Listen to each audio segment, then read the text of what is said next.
the steps that we took when we first got the license for DC Universe Online was to make sure that we were first making the right game.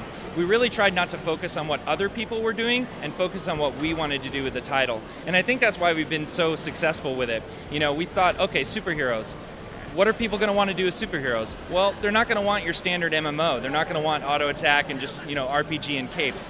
They're going to want to be able to pick up buses and throw them down the street. They're going to want to be able to execute superpowers, leap tall buildings in a single bound, you know, run over the rooftops of Gotham, fly through the skyscrapers of Metropolis.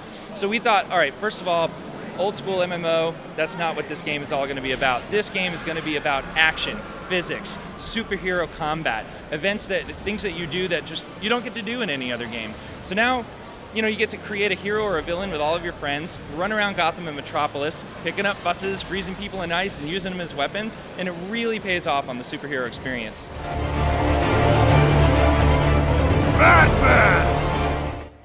Well, trying to bring these characters to life in this game was a real challenge. First of all, there hasn't been a roster for a DC game with this many of the DC characters on it. In fact, there are some characters, DC characters, that have been in the comics for such a long time and never made an appearance in any other major media, and we've brought them to life in this game. So first of all, we went after some of the great voice actors and talent that have done a lot of the DC Comics characters in video games and also in animated series and things. We cast them. We wanted to get the voice right. We worked with awesome talent from DC Comics themselves. Marv Wolfman, Jeff Johns as our writers. We also have Jim Lee and a whole mess of artists that he's been working with, you know, bringing the visual look to the game. So authenticity was key for us.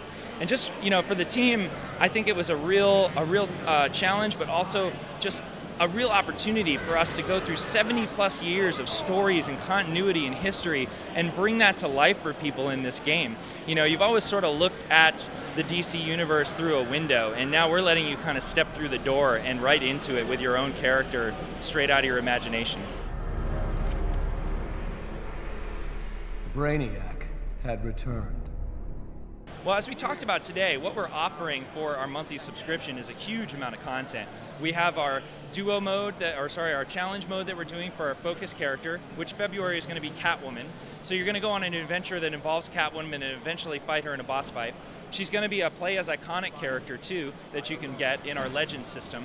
We add races to the game. We add the seasonal content. Each holiday we have a new event that goes on in the game. February will be Valentine's Day, and we're adding a new raid to the game as well. All sorts of new gear to support that and items that you can collect, and this is all just for the subscription fee. So I don't think there's actually another game out there, even with downloadable content that you opt in to pay for, that gives you this much stuff like we do. So it's a huge amount of content. It keeps the game fresh every month, and I think players are going to really enjoy it. Earth is doomed.